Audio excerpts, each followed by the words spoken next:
This is the 1980s train going from Hill City, South Dakota to Keystone, South Dakota on an hour-long ride in one direction. They're going to have 15 minutes stop, then they return. They left Keystone at about 6:45.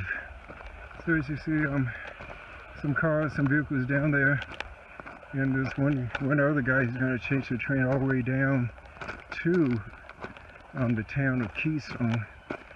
So as you see, this is a very, very, very popular ride here in South Dakota in the Black Hills. So it's slowing down. They got some steep mountain grades they got to go down. So there goes one train fan chaser chasing the train further down the mountain.